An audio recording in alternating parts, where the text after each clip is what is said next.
നമസ്കാരം. ഇത് the India.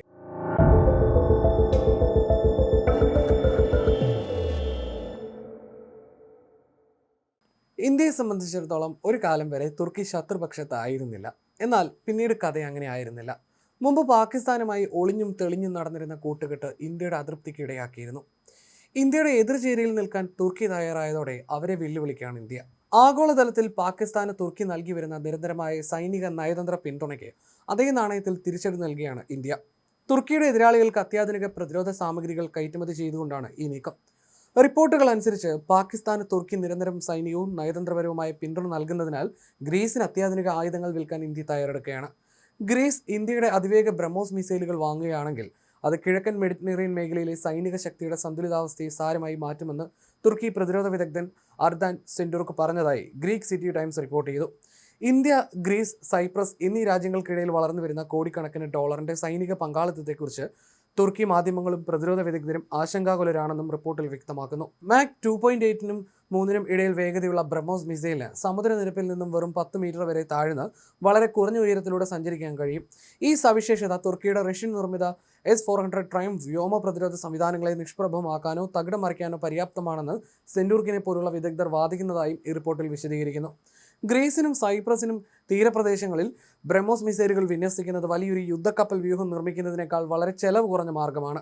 ഒരു മിസൈലിന് ഏകദേശം $3.5 മില്യൺ ചെലവ് പ്രതീക്ഷിക്കുന്ന സാഹചര്യത്തിൽ തന്ത്രപ്രധാനമായ സ്ഥലങ്ങളിൽ സ്ഥാപിക്കുന്ന കുറച്ച് ലോഞ്ചറുകൾക്ക് പോലും ശക്തമായ ഒരു ആന്റി ആക്സസ് ഏരിയ ഡിനൈൽ പ്രതിരോധ കവചം തീർക്കാൻ സാധിക്കും.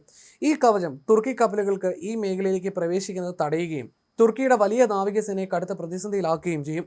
റിപ്പോർട്ടുകൾ പ്രകാരം തുർക്കി ബ്രഹ്മോസ് മിസൈലിനെ കുറിച്ച് മാത്രമല്ല ആശങ്കപ്പെടുന്നത്. ഇന്ത്യ വികസിപ്പിച്ചുകൊണ്ടിരിക്കുന്ന പുതിയ ദീർഘദൂര മിസൈലിനെയും അവർ സൂക്ഷ്മമായി നിരീക്ഷിക്കുന്നുണ്ട്.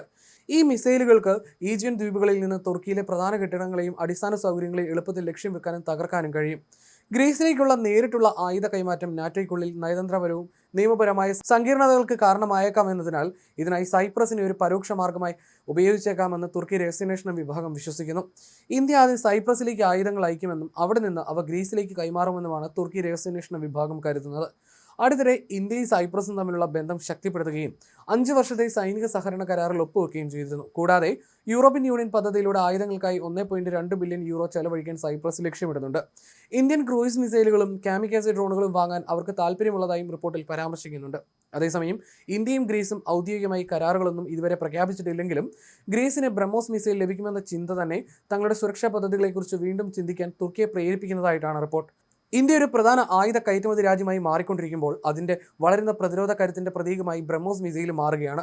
മിസൈൽ നിർമ്മാണത്തിൽ ഇന്ത്യ കൈവരിക്കുന്ന വളർച്ചയും മറ്റു രാജ്യങ്ങളിലേക്കുള്ള അതിന്റെ വിൽപ്പനയും പ്രതിരോധ രംഗത്ത് ഇന്ത്യയെ കൂടുതൽ സ്വയം പര്യാപ്തമാക്കുകയും ഒപ്പം ലോകമെമ്പാടും രാജ്യത്തിന്റെ സ്ഥാനം ഉയർത്തുകയും ചെയ്യുന്നു.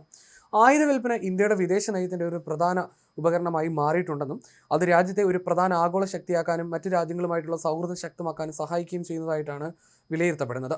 മുമ്പ് തുർക്കിയെ മാത്രം ഉന്നമിടാതിരുന്ന ഇന്ത്യ ഇപ്പോൾ തങ്ങളുടെ യൂറേഷ്യൻ തന്ത്രങ്ങളിൽ തുർക്കി ഒരു എതിർകക്ഷിയായി കണക്കാക്കിയാണ് മുന്നോട്ട് പോകുന്നത്. ആഗോള ശക്തിയായി ഉയർന്നു വരുന്ന ഇന്ത്യ യൂറേഷ്യൻ മേഖലയിൽ തങ്ങളുടെ തന്ത്രപരമായ സാന്നിധ്യം വർദ്ധിപ്പിക്കുന്നത് സുപ്രധാനമായ ലക്ഷ്യങ്ങൾ മുൻനിർത്തിയാണ്.